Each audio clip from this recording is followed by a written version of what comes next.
there are several signs that we are moving in the right direction. First of all, because President Trump is probably the only leader on earth who recognized the need to address the root causes of this situation when he said that it was a huge mistake to pull Ukraine into NATO, and this was a mistake by Biden administration, and he wants to rectify this. So he's talking about this root causes. I mentioned that at the outset. You saw that declaration from the Russian media earlier today about this ceasefire coming up, and that they want to talk without conditions, but only if we look at the root causes. Now here, Sergei Lavrov, again, in this interview said, we have to get to the root causes of this. Well, what are those root causes?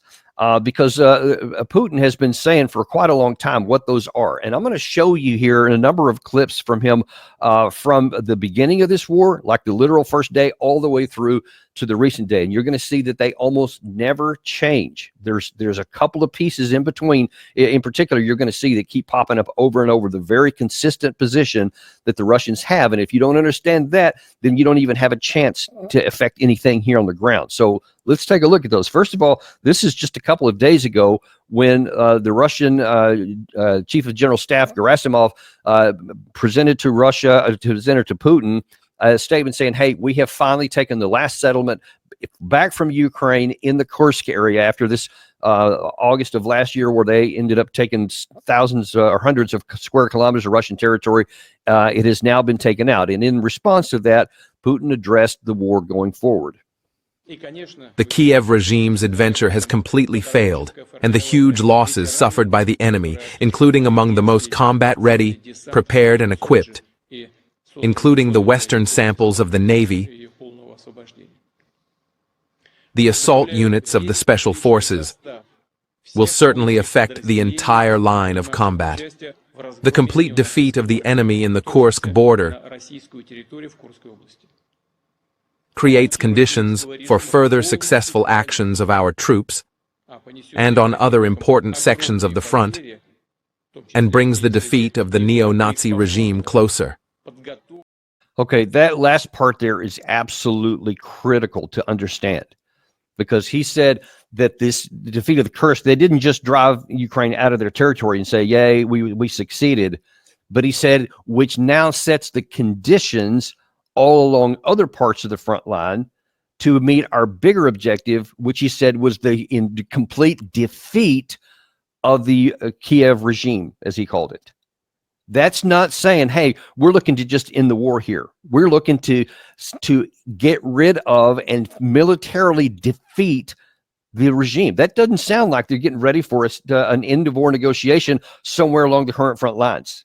I mean, he's point blank said to set the conditions to further advance our efforts forward, and with the objective to end the regime of what they call the Denazification. Now, if that sounds familiar to you, it should, because I'm going to show you just a small clip of the announcement that Putin made on the night the war started in February 2022. Мною принято решение о проведении специальной военной операции. Ее цель – защита людей, которые на протяжении 8 лет подвергаются издевательствам, геноциду со стороны киевского режима. И для этого мы будем стремиться к демилитаризации и денацификации Украины, а также преданию суду тех, кто совершил многочисленные кровавые преступления против мирных жителей, в том числе и граждан Российской Федерации. So you see again, that Kiev regime, he used that phrase then, demilitarize and denazify. Now, we know from publicly available records, and I saw this morning on the Institute for the Study of War, the offer that Russia made in Istanbul in April 2022 also required for a denazification and a demilitarization. At that time, they said a total of 85,000 total active forces throughout all of Ukraine. That's the demilitarization part. They said, if you're willing to go down to that, we'll end the war here and eventually withdraw our troops and go back to Russia. And the denazify means, in their terminology, that many of the people who were responsible for the threat to Russia, who led the government, would have to be removed one way or the other. And then he said, then that's when they said, and then after that, they would withdraw. Obviously, those were harsh terms that Ukraine didn't want, and it was summarily rejected by Zelensky himself and Boris Johnson and nearly everybody else in the West at the time. They said, yeah, sure, don't do that. Just keep on fighting. That's the ticket right there. Well, Russia didn't change its mind there. And then we fast forward after the 2023 Ukrainian offensive, which utterly broke its teeth, and then the beginning where Russia then started going back on the offensive in 2024, and Putin made another comment, this time on June 14th. The essence of our proposal is not some kind of temporary truce or suspension of fire, as, for example, the West wants. This is not about freezing the conflict, but about its final completion. And I will say again, as soon as Kiev agrees to a similar course of events proposed today, agrees to the complete withdrawal of its troops from the DPR and LPR in the Zaporozhye and Kherson regions, and really begins this process, we are ready to begin negotiations without delaying them. I repeat, this is our principled position. Neutral, non-aligned, nuclear-free status of Ukraine, its demilitarization and denazification. Yeah, there's that phrase again, demilitarization and denazification. That was last summer. And then now here you hear Lavrov continue to say it. Peskov specifically said almost verbatim that less than a week ago when he said, if the Ukraine side will lay down their arms and withdraw from all of those 4 territories, then we'll have the ceasefire and all the fighting will come to an end and we can negotiate the final terms of it. So you see a very consistent statement. You see from Russia's comments from the beginning all the way through to Lavrov's yesterday. They're concerned about the Russian-speaking people, the ethnic Russians in these areas, and they said, we'll do whatever it takes to protect them. The only reason that Russia even now will agree to only taking the administrative borders of those 4 regions along with Crimea is because concurrent with that, there's also the requirement for what they call denazification and demilitarization. They will agree to that part if Ukraine withdraws from all their troops, as long as they also demilitarize on the other side. They are still holding to somewhere around this 85,000 number troop, which is about a tenth of what they have all in their forces right now. So most of them would have to literally demobilize and just quit being in the military. And all of these people that are throughout the government that were responsible for foisting and then continuing this war from the Russian perspective will have to go. They'll have to, I don't know, leave government. They'll have to be voted out, something to that effect. Obviously, those are incredibly intrusive statements and conditions. They're terrible. There's no better way to put it. That's just awful from the Ukrainian point of view. But this is what we keep going back to over and over and over. As ugly and bad as those are now, if you accept those terms and agree to all of those intrusive situations, no other Ukrainian will die. And those lines can stay on the June 14 line that Putin laid out a second ago there. But if you don't agree to all of that, and Trump's saying he wants a deal. He just wants the war to stop, but he's got to understand that Russia's not thinking just want to stop. They're thinking we want the original conditions and objectives we set in February of 2022 will all be accomplished one way or the other. If they can get it this way, they're willing to talk. That's the reason why Lavrov keeps coming on American television. Why Putin keeps saying these comments over and over about how he's willing to do that. Why he said again today, yes, we're willing to have a no holds barred, no preconditions necessary, direct contact with the Ukrainian leadership. They're still saying that because if they can get those objectives by negotiations, then they'll take it. But if they can't, then we had this from Chief of General Staff Valery Gerasimov just a couple of days ago about what they're planning next. In accordance with your instructions, the creation of a security zone in the border areas of the Sumy region of Ukraine continues. 4 settlements have been liberated. The total area of the controlled territory is more than 90 square kilometers. In addition, in the Belgorod region, units of the Savor Group have completed the destruction of Ukrainian sabotage groups in the area of the settlement of Popovka. You may recall, and if you haven't seen it, you can check on our homepage there, and you can see that we interviewed the deputy UN ambassador for Russia from New York a couple of days ago. And I specifically asked him there, if you don't get these situations that you want diplomatically through negotiations, will you continue to fight? Yeah, that's there. You can look for that thumbnail. I strongly encourage you to watch that whole show if you haven't. And he said, well, that's what we are doing. We have not stopped fighting. We have not stopped our attacks. We're simply continuing on militarily with the objective of winning the war. That's just where they're physically doing right now. And you heard Gerasimov saying there, we're already into the Sumy area. We so far have 90 square kilometers. Those combat operations are continuing. He talked about the Belgorod area where they pushed the Ukraine side out of that.